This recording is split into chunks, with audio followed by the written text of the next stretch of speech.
Cuando se habla del crimen organizado en Italia, de la mafia, de la 'ndrangheta, de la camorra, hay muchos mitos, hay mucha literatura, mucho cine y toda esa ficción delincuencial, por llamarla de alguna manera, pues ha hecho que se cimenten un montón de estereotipos, de imágenes no exactas.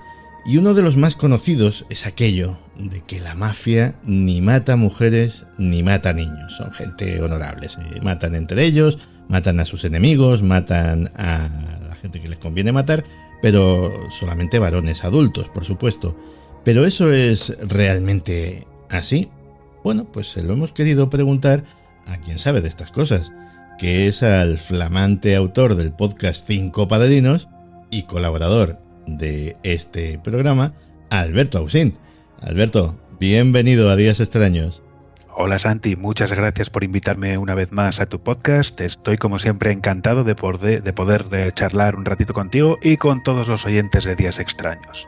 Te hacía una pregunta retórica, una pregunta al aire, pero te la hago a ti directamente. ¿Es verdad eso de que la mafia no mata mujeres ni niños? Pues no es verdad. Y creo que a lo largo de esta intervención mía en tu podcast, Santi, vamos a ver varios casos que además nos van a permitir analizar la evolución de Cosa Nostra, de la mafia siciliana, desde la segunda posguerra mundial hasta casi la actualidad. Pero vamos a ver que la forma de matar cambia, la forma de hacer negocios cambia también, estos grupos criminales evolucionan, pero sus prácticas siguen siendo igual de bestiales, igual de violentas, igual de brutales, y en ocasiones estas prácticas también afectan tanto a mujeres como a niños. En fin, pues ahora veremos cómo es. Me has mandado un correo en el que me anuncias que me vas a hablar de varios casos.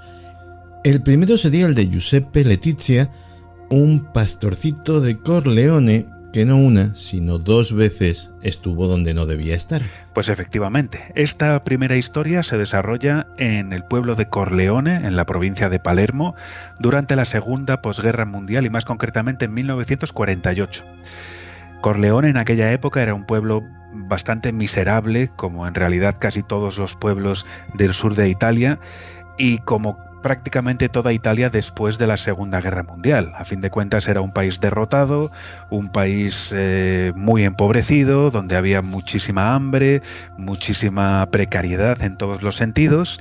Y en este pueblecito, Corleone, que significa corazón de león, que tiene un nombre muy bonito, la verdad, en 1948 había un sindicalista llamado Placido Rizzotto, que era un veterano de la Segunda Guerra Mundial. Primero había luchado en el ejército y luego se pasó a una guerrilla partisana. Y claro, en un pueblo como Corleone, un pueblo muy rural, un pueblo en el que mandaban los caciques, los grandes terratenientes, con el apoyo de la mafia, Placido Rizzotto consiguió enseguida hacerse un hueco entre los trabajadores, porque él era un sindicalista comunista, pero de los que primero trabajaban y después iban a defender los derechos de los trabajadores, y era una época bastante turbulenta y bastante complicada, porque los agricultores se sentían muy explotados por estos grandes terratenientes, y claro, no tardó demasiado tiempo Placido Rizzotto, el sindicalista, en hacerse algunos enemigos. Y su principal enemigo en esta época fue el doctor Michele Navarra, que era el director del hospital de Corleone. Él era doctor en medicina y cirugía por la Universidad de Palermo, don Michele Navarra. Era de muy buena familia, pero además era el padrino local. Él pertenecía a la mafia y, lógicamente, intentaba defender los intereses de los terratenientes y de los poderosos de Corleone, y un personaje como el sindicalista Placido Rizzotto, digamos que más tarde o más temprano terminaría chocando contra el doctor Michele Navarra y sus secuaces. Hubo varios encontronazos entre los hombres del doctor Navarra y el propio sindicalista Placido Rizzotto. Uno de los más fieles secuaces de Navarra se llamaba Luciano Liggio, terminó siendo un mafioso muy famoso. Y una vez en la plaza del pueblo de Corleone discutieron. Luciano Lillo y Placido Rizzotto se pusieron a discutir, pero es que Placido Rizzotto era un hombre, vamos a decirlo así de forma castiza, muy echado pa'lante. Era veterano de guerra y no le podías gritar demasiado ni desafiarle demasiado porque iba a aceptar el desafío. Y de hecho Placido Rizzotto pilló a Luciano Lillo, a este mafioso, y le pegó una paliza, lo arrastró por la plaza del pueblo y lo colgó de una barandilla, de una especie de verja que había allí en la plaza del pueblo, como si fuese un chorizo, y lo dejó allí colgado. Claro, los mafiosos, con el beneplácito del doctor Michele Navarra, no tardaron en tomar represalias, y de hecho al pobre sindicalista Placido Rizzotto lo secuestraron. Lo secuestraron el 10 de marzo de 1948, lo engañaron, lo montaron en un coche y se lo llevaron al campo, un poco a las afueras de Corleone, en una zona montañosa, con unas dolinas, con unas grietas en el suelo profundísimas, y allí seguramente lo torturaron, le pegaron una paliza tremenda a este sindicalista, entre 4, 5 o 6 mafiosos, no se ha sabido nunca exactamente cuántos mafiosos participaron en este ataque, y finalmente lo mataron a tiros, y lo arrojaron por una de estas dolinas, por una de estas grietas, para deshacerse del cadáver. Y luego los mafiosos volvieron al pueblo tan tranquilos. Pero al parecer aquella noche había un testigo que nadie vio, presumiblemente, que era un joven pastorcillo llamado Giuseppe Letizia, que tenía apenas 12 años, no sé si 11 o 12 años, no sé si había cumplido ya los 12 años, que estaba con su pequeño rebaño familiar, 4 cabras, por ahí por el monte, justo en el momento en el que vio acercarse un coche, vio cómo torturaban a este hombre, cómo le pegaban una paliza, cómo él se quejaba, pedía clemencia, cómo lo mataban y cómo lo arrojaban en esta grieta. Y el pobre niño se pegó tal susto que esa noche desapareció, hasta el punto de que a la mañana siguiente, cuando su padre vio que no había vuelto ni su hijo ni el rebaño, salió de casa asustadísimo para buscar a su hijo y se lo encontró perdido en el monte, en una cabaña de pastores. Se lo encontró delirando, con fiebre, repitiendo una y otra vez, dejadlo en paz, que no ha hecho nada, ¿qué ocurre aquí? ¿Qué está pasando? Y claro, el padre se asustó mucho, no sabía qué ocurría con su hijo, que estaba delirando, tenía fiebre, temblaba como una hoja. ¿Y qué decidió el padre del pastorcillo? Pues llevarlo al hospital de Corleone, el hospital en el que mandaba el padrino don Michele Navarra. Madre. Claro, entonces se fueron a meter sin saberlo en la boca del lobo. ¿Qué ocurrió? Pues que cuando el doctor Michele Navarra visitó a este pobre niño, le dijo a su padre que tenía una toxicosis, que lo he buscado en la RAE, que es una especie de intoxicación general de origen desconocido o por algún factor externo. Y bueno, pues convencieron al padre de que se fuese tranquilamente, de que no pasaría nada, que ellos cuidarían de su hijo y que todo estaría bien. Y el caso es que el niño a los 3 días falleció porque se supone, este es un caso de cualquier forma que nunca ha sido investigado en profundidad, pero que le suministraron varias inyecciones de veneno hasta que finalmente mataron al pobre niño Giuseppe Letizia. De hecho, los periódicos de la época llegaron a afirmar esto de forma neta, de forma clara, pero nunca se ha llegado a aclarar exactamente qué es lo que le ocurrió al pobre pastorcillo Giuseppe Letizia. Sin embargo, reconstruyendo un poco lo que ocurrió, pues más o menos tenemos que llegar a esta conclusión, que el pobre chico fue testigo de lo que no tenía que haber sido testigo, que como estaba mal, su padre le llevó al hospital y que resulta que el director de aquel hospital era el doctor Michele Navarra, que era el padrino local. Para que veas que en este caso él accidentalmente vio lo que no debía, pero la mafia acabó con su vida de una forma para nada accidental.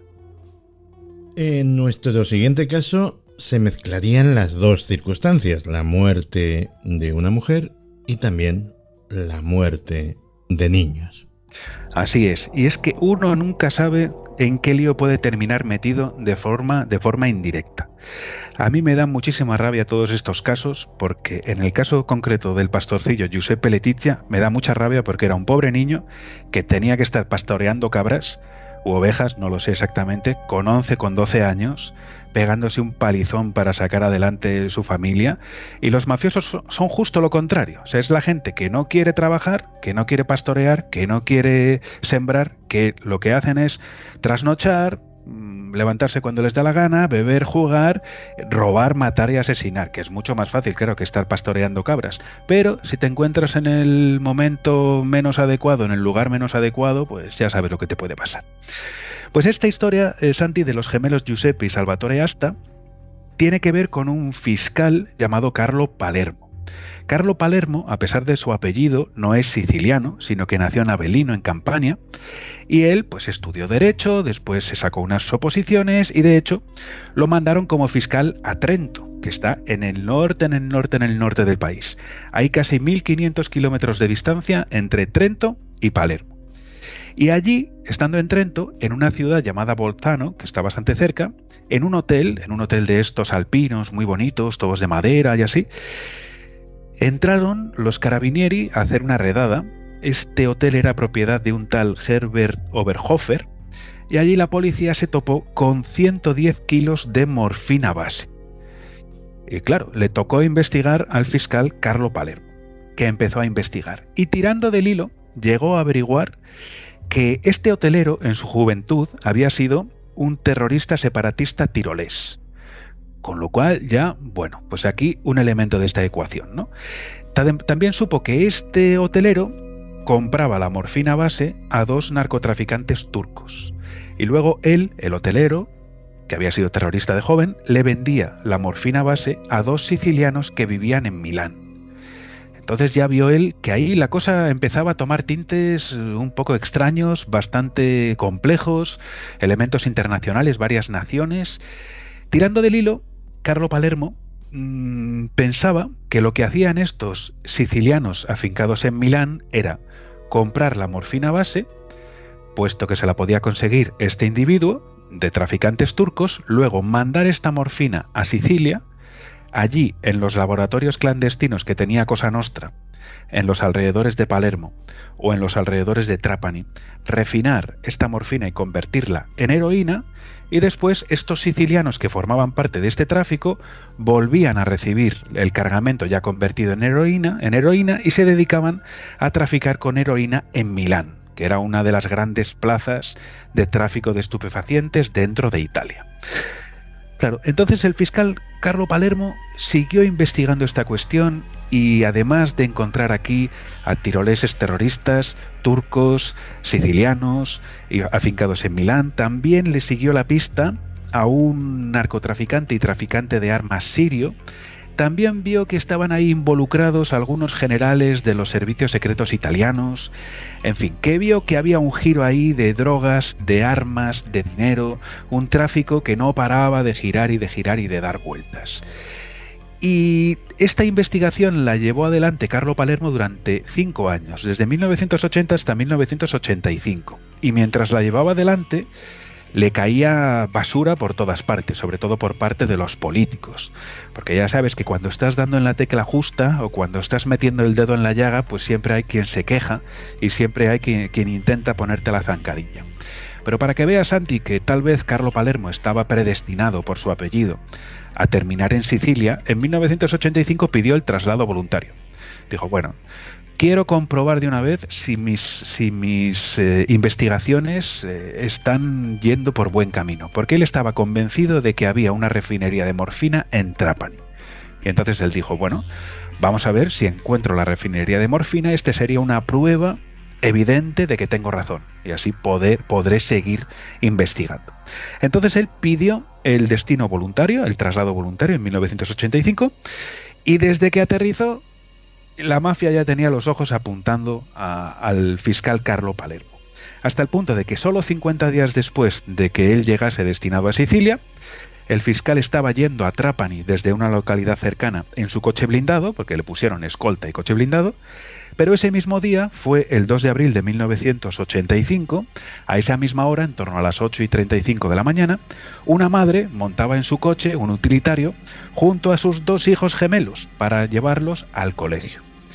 Entonces, estos 2 niños gemelos que tenían 6 años, Iban en la parte de atrás del coche mientras su madre conducía tranquilamente, y justo cuando la madre pasaba con el coche al lado de un coche aparcado allí en la carretera, en ese momento venía por detrás el coche del fiscal Carlo Palermo.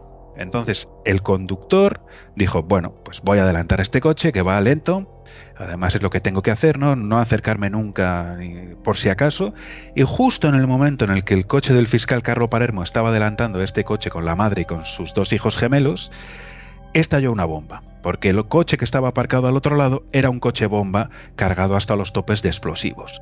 De forma que el coche con la madre y los 2 niños gemelos quedó entre el coche blindado del fiscal Carlo Palermo y el coche bomba. La explosión fue brutal, pero por lo menos el coche del fiscal Carlo Palermo, no te voy a decir que saliese intacto, porque sí que sufrió daños, pero es que además los mafiosos que estaban con el mando a distancia esperando a que pasase el fiscal Carlo Palermo, se lo pensaron, porque luego confesaron muchos años después para obtener beneficios penitenciarios, y ellos dijeron, ¿qué hacemos? ¿Abortamos la operación o le damos? Porque está justo aquí, o sea, tenemos un coche en medio. Y dijeron, dale, porque tenemos explosivos suficientes para hacerlos volar a todos por los aires. Pues por desgracia no, por suerte para el fiscal Carlo Palermo y para su conductor, ellos no sufrieron más que heridas leves, pero la madre de estos pobres gemelos y los gemelos murieron en el acto. La explosión fue tan brutal, Santi, se escuchó desde tanta distancia que en realidad el padre de familia escuchó la explosión, salió de casa y fue corriendo a ver qué había ocurrido, a ver si podía echar una mano, y no reconoció el coche, porque no quedaba nada. O sea, no reconoció ni a su mujer, ni a sus hijos, ni el coche, porque no quedaba absolutamente nada. Nada de nada. Y lo cierto es que el fiscal Carlo Palermo sobrevivió al ataque. Pocos días después se descubrió que efectivamente había una refinería de heroína, de morfina, que se convertía en heroína, precisamente ahí en la provincia de Trapani. Pero después de este atentado, el fiscal Carlo Palermo terminó dejando la carrera judicial. Y después se ha dedicado durante muchos años, eso sí, a la política y también como abogado defensor de algunas causas, de la parte civil de algunas causas que hemos tratado aquí. Por ejemplo, del desastre del ferry Moby Prince o del caso Ústica, que tratamos aquí y que también trataste hace no mucho con Iván Castro. Así es que bueno, porque claro, los mafiosos no tienen ningún problema de conciencia. Ellos duermen tan tranquilos, o en este caso a lo mejor un poco enfadados porque no habían acabado con el fiscal. Sin embargo, el fiscal Carlo Palermo, aunque estaba cumpliendo con su obligación y él no tenía ninguna culpa, llevará siempre en su conciencia a aquella madre que tenía apenas 30 años y a aquellos 2 gemelos de 6 años que fueron aniquilados por un coche bomba puesto allí por Cosa Nostra para matarle a él, no a esas 3 personas inocentes. Las hermanas Nadia y Caterina Nencioni, víctimas de una banda terrorista que se hacía llamar la Falange Armada. Yo de esto no había oído hablar. Pues ahora te lo explico, Santi, es la Falange Armata. Pero te quería hacer una pregunta, Santi. Sí. ¿A ti te gustaría vivir en Florencia? ¿Y a quién no? Es una ciudad preciosa y, bueno, una ciudad llena de historia del Renacimiento. La arquitectura es increíble, la gastronomía. ¿A quién no le gustaría vivir en Florencia? Las obras de arte de los museos. Y además te gustaría vivir en el centro de Florencia, en pleno cogollo. Ahí por la plaza de Santa Croce. Hombre, eso es mítico, ahí vivía en la ficción Aníbal Lecter. Claro. Pues mira, te voy a contar ahora la historia de una familia, el padre, la madre y las 2 hijas, que tenían la suerte de vivir y trabajar en pleno centro de Florencia. Porque cerca de la Galería degli Uffizi, que como sabemos es una de las mejores pinacotecas del mundo, detrás en realidad hay un edificio histórico que es muy importante, pero que pasa relativamente desapercibido entre todos los monumentos que hay en Florencia, que se llama Torre dei Pulci. Es una torre medieval muy bonita, nos puede recordar, salvando las distancias, pues algunas de estas casas nobles de Salamanca, la Casa de las Conchas, estas casas realmente espectaculares, y en su origen era una torre medieval. Y esta Torre dei Pulci alberga entre sus muros desde los años 30 del siglo XX una academia, como la Real Academia de la Lengua en España, pues en este caso la Academia de Georgófili, que sería una academia de ciencias naturales, una cosa así.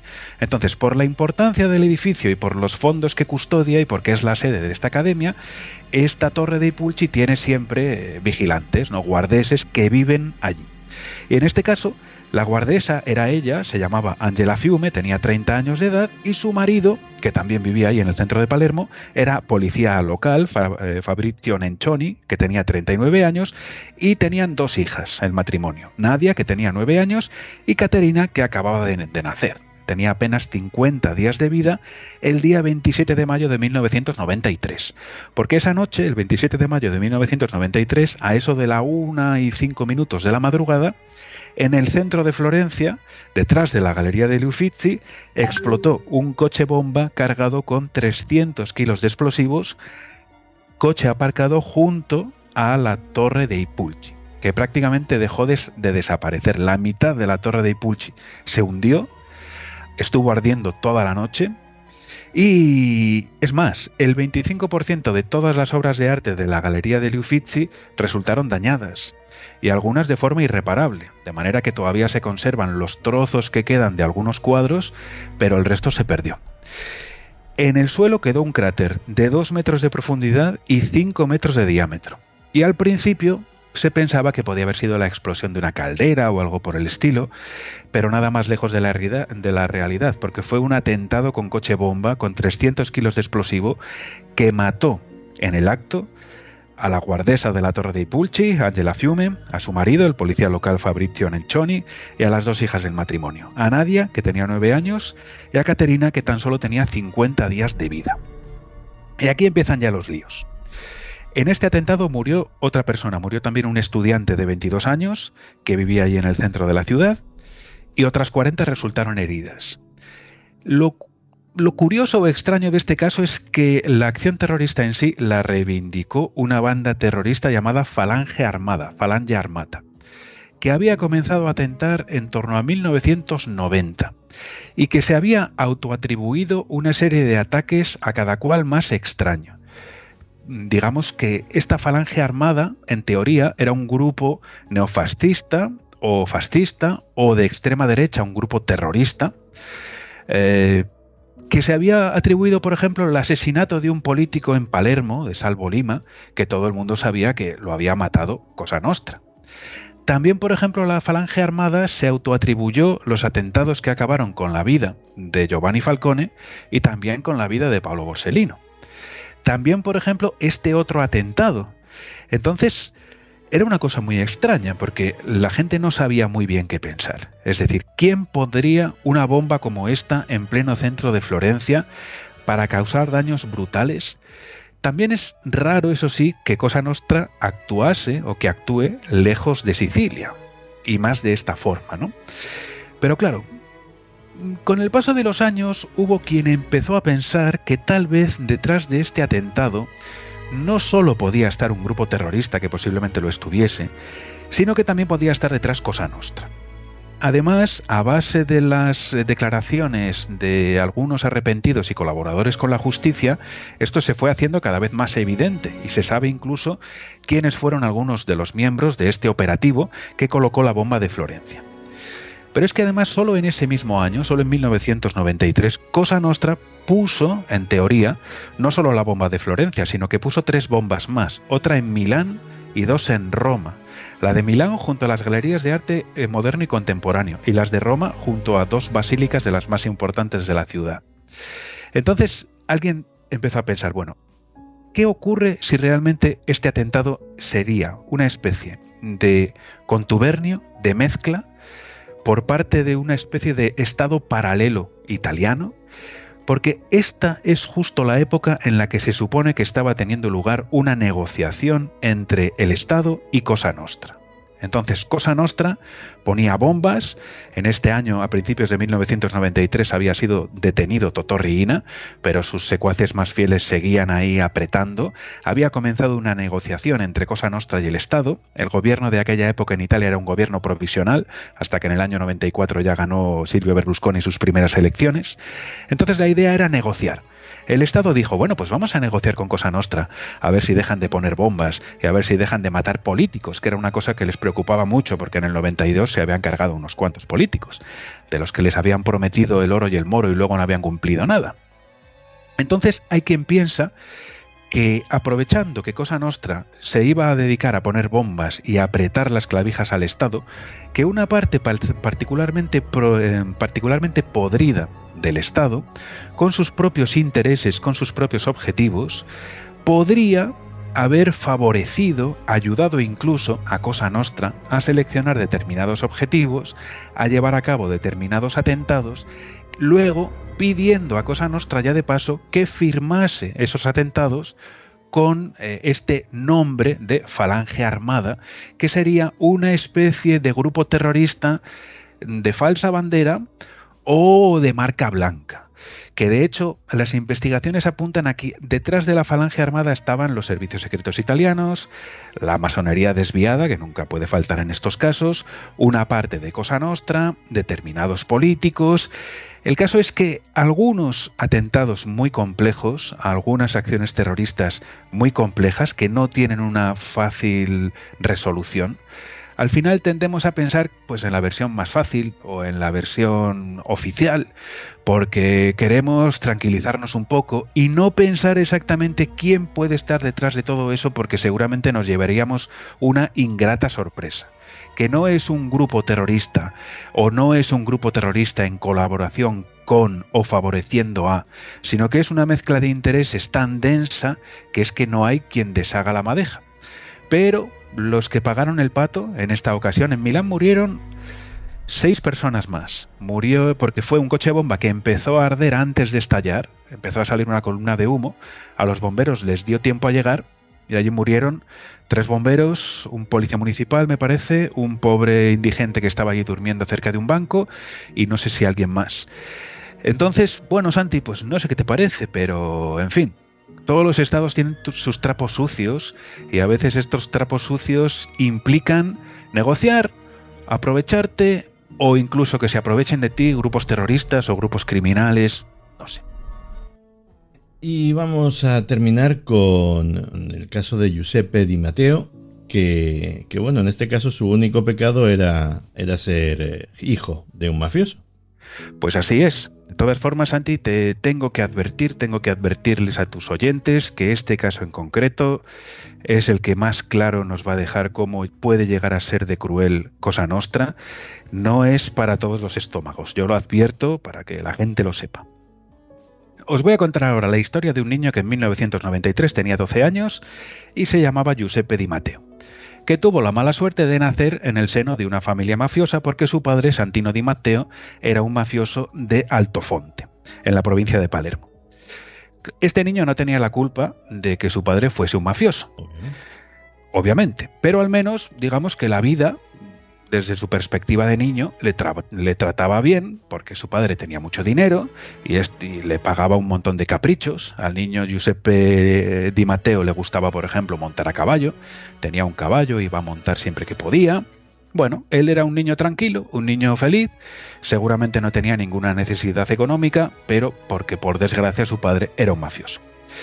Pero en 1993 la policía detuvo al padre de este niño, a Santino Di Matteo. Y entonces lo primero que hicieron fue mandarle a una cárcel de máxima seguridad de la península para ver si le ablandaban un poco, y luego lo mandaron a otra cárcel aún peor que está en el norte de Cerdeña, que esta ya la cerraron, la cárcel de la Hacinara, el Alcatraz italiano, la llamaban, a ver si se ablandaba del todo. Y en fin, pues funcionó. O sea, tenerle ahí en aislamiento en una cárcel de máxima seguridad hizo que a Santino Di Matteo le diese por colaborar con la justicia. Él decidió colaborar con la justicia. No era el primer colaborador con la justicia, ni mucho menos. Pero los corleoneses, que habían perdido a Totò Riina, que había sido detenido a principios de ese año, no estaban nada contentos porque sabían que Santino Di Matteo sabía un montón de cosas, por ejemplo, sobre el atentado contra el juez Giovanni Falcone, que había tenido lugar poco menos de un año antes. Entonces no querían bajo ningún concepto que un tipo como Santino Di Matteo hablase. Y entonces se reunieron varios poderosos padrinos, Matteo Messina Denaro, que ha muerto hace poquito, ahora en el mes de septiembre, el último gran capo corleonés, estaban también los hermanos Graviano, Giovanni Brusca, y dijeron, bueno, ¿cómo podemos hacer que este tipo cierre la boca? Y ellos pensaron, lo que tenemos que hacer es matar a su hijo. Matamos a su hijo y así le damos un toque de atención. Por lo menos si él sigue hablando, otros se lo pensarán 2 veces antes de empezar a hablar. Y si no, pues a lo mejor conseguimos que calle la boca, porque si no, además de matar a su hijo, le matamos a toda la familia que tenga viva por ahí. Pero Giovanni Brusca, apodado Uberru, el cerdo, dijo no. En vez de matarlo, ¿qué os parece si secuestramos al niño y lo tenemos secuestrado una buena temporada? A ver si el padre se arrepiente y deja de hablar. A ver si cambia de opinión. Y dijeron, venga, buena idea. Entonces, este pobre niño, Giuseppe Di Matteo, hacía varios meses que no veía a su padre, porque le habían detenido, le habían metido en la cárcel y luego estaba protegido por las autoridades en una localidad secreta. Pero un día, yendo por la calle, se encontró con varios policías, este niño. Y estos policías se acercaron a él y le dijeron, oye, tú eres Giuseppe Di Matteo, ¿no? El hijo de Santino Di Matteo. Sí, bueno, pues no te preocupes, ven con nosotros que te vamos a llevar a hablar con tu padre, que somos policías, un momento, puedes estar un rato con él y luego ya te llevamos a casa. Pero resulta que aquellos corderos, ¿no?, con forma de policía, en realidad eran lobos, porque eran los mafiosos que se habían vestido de policías. Cogieron a este pobre niño, lo amordazaron, lo ataron, lo dejaron dentro de una furgoneta que estaba allí cerca y dejaron allí la furgoneta durante 24 horas hasta que llegase el cambio de guardia, digamos, cogiese la furgoneta y se marchase al primero de los zulos en los que iban a tener encerrado a este pobre chaval. La mafia de zulo en zulo tuvo encerrado a Giuseppe Di Matteo 779 días. 779 días, 2 años completos y casi 2 meses.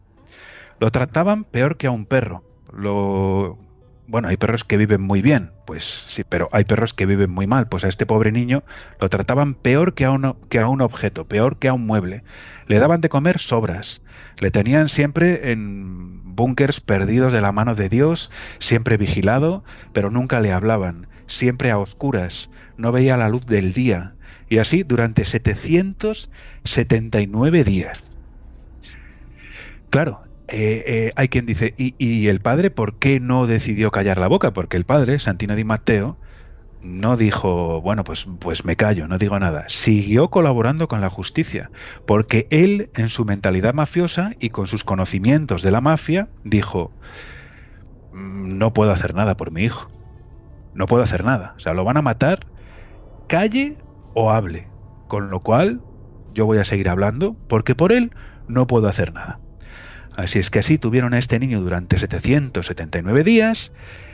Giuseppe Di Matteo cumplió los 13 años dentro de un zulo, cumplió los 14 años dentro de un zulo, y cuando estaba a punto de cumplir los 15, como los mafiosos que le tenían secuestrado vieron que el padre del niño no iba a dejar de hablar, dijeron, bueno, pues tenemos que deshacernos del chaval. Entonces se deshicieron de él y el encargo se lo dieron a un tal Vincenzo Chiodo, que acababa de ser afiliado a Cosa Nostra, y le dieron la oportunidad de cometer su primer homicidio en nombre de Cosa Nostra, acabando con este chico. ¿Qué ocurre? Pues que el tal Vincenzo Chiodo, años después, también, cuando fue detenido, decidió colaborar con la justicia y contar todo lo que sabía. Y con respecto a este caso concreto, contó lo siguiente. Lo leo textualmente, Santi.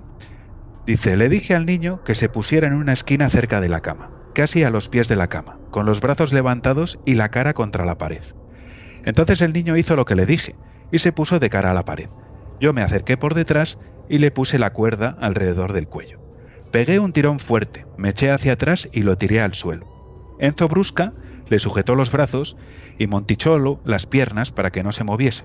Justo cuando me he echado sobre el niño y Monticholo se preparaba para sujetarle las piernas, le he dicho al niño, Lo siento, pero tu padre se ha comportado como un cornudo. El niño no se enteró de nada, porque no se lo esperaba. Además, el niño ya no era... ¿Cómo podría decirlo? Ya no se comportaba como un niño. Parecía blando. Y eso que no le faltaba comida, no le faltaba de nada. Pero por la falta de libertad, el niño, digamos, que era muy blando, tierno, parecía como de mantequilla. Por eso creo que no se ha enterado de nada. Ni siquiera creo que se haya dado cuenta de que iba a morir. Solo ha hecho un pequeño gesto de reacción, solo uno, y lento. Solo ha hecho esto y no se ha movido más. Solo movía los ojos. Luego desnudé al niño y vi que se había hecho sus necesidades encima, a lo mejor por el miedo o porque es algo natural. Después de quitarle la ropa, llenamos un bidón con ácido. Yo agarré al niño por las piernas y Brusca y Monticello por los brazos, y metimos el cuerpo en el ácido y nos marchamos arriba. Al cabo de un rato, bajé para ver cómo iba la cosa. Del niño solo quedaba un trozo de pierna y una parte de la espalda, porque revolví un poco lo que había en el bidón, pero me marché enseguida porque la peste era terrible, no se podía respirar. Entonces el fiscal le pregunta a este tal Vincenzo Chiodo: bueno, ¿y luego usted qué hizo? ¿Ustedes qué hicieron? Y él respondió: luego nos fuimos a dormir. Pero no te lo pierdas, Santi, que el autor de esta idea de secuestrar al niño, Giovanni Brusca, Uberru, el cerdo, unos años después fue detenido por la policía. Y no muchos años después decidió él también colaborar con la justicia. Y claro, él mismo se ha confesado unos 150 homicidios. Dice que ha cometido tantos homicidios en su vida que muchos ya ni los recuerda. O sea que no estás seguro de si fue él, sí pude ser yo, pero no es que no lo quiera decir, es que no me acuerdo exactamente. Pude ser yo, pude no ser yo. De unos 150 concretos sí que se acuerda, del resto lo tiene un poco más complicado. Pero claro, resulta que Giovanni Brusca fue el que apretó el mando a distancia que acabó con la vida que hizo estallar la bomba que acabó con la vida de Giovanni Falcone, de la mujer y de 3 miembros de su escolta. Pero claro, como decidió arrepentirse y colaborar y contar todo lo que sabía, está en libertad desde el año 2021, después de pasar 25 años a la sombra. Para que veas. De todas formas, está en un régimen especial porque él es un criminal y no lo puede evitar y lo será siempre. O sea, por ejemplo, no puede salir de noche y no se puede reunir con ningún tipo de criminal, sea el tipo que sea, porque es un tipo realmente peligroso, un tipo que te despellejaría, que te tirotearía, que te estrangularía o que te dejaría en ácido con una frialdad absoluta solo para conseguir sacar adelante sus objetivos. Y lo peor, Santi, es que yo, cuando veía las fotos de Giovanni Brusca, me imaginaba, y teniendo en cuenta su apodo, ¿no? Uberru, el cerdo, me imaginaba a un paleto, a un analfabeto, a un ignorante, a un troglodita. Pero tú escuchas sus declaraciones. ¿Y qué va? Es un tío inteligente, reflexivo, preciso, que nunca se delata, que cuenta solo lo que tiene que contar, que tiene una buena educación. Y yo, de verdad, no sé qué pensar cuando ves a esta gente por ahí. Pero está en libertad, ¿eh? Básicamente encaja con la descripción de lo que sería un psicópata completo, que ya de por sí debe ser una combinación terrorífica. La de que, bueno, pues sea por familia, por tradición, por circunstancias, entres en Cosa Nostra y tengas además de nacimiento esa condición de psicópata que por desgracia te va a facilitar mucho el trabajo. Está claro. Brusca, cuando era niño, el padre era mafioso, cuando era niño él ayudaba a su padre llevando comida y objetos de primera necesidad, por ejemplo a Riina y a Provenzano, que estaban por ahí ocultos en la zona de San Giuseppe Jato, que era la zona de su padre, él ya les ayudaba. Y de hecho, cuando disolvieron al pobre Giuseppe Di Matteo en el ácido, al día siguiente tiraron el bidón, lo que quedaba del bidón, no quedaba más que líquido, lo tiraron allí en el campo. Y lo único que quedaba era la cuerda de metal. Esta no se había disuelto, con la que le había estrangulado el tal Vincenzo Chiodo. Y el Giovanni Brusca contó, Vincenzo Chiodo, que Brusca estaba a su lado, que cogió el cordel de metal, lo que quedaba, y le dijo: toma, quédatelo como recuerdo del primer homicidio que has hecho para Cosa Nostra. Pues un bonito recuerdo, sí señor, un bonito souvenir. En fin, pues esta es la historia y así nos la ha contado Alberto Ausín, que como siempre nos trae estas historias apasionantes a veces y terroríficas muchas otras veces de Cosa Nostra y del crimen organizado en Italia. Alberto, como siempre, muchísimas gracias. Y oye, si os interesa el tema, si os interesa la cuestión, si queréis saber más de todo esto, pues ya sabéis que tenéis el podcast Alberto, 5 padrinos. Alberto, un abrazo muy pero que muy grande. Otro muy fuerte para ti, Santi. Ha sido un placer como siempre. Un abrazo.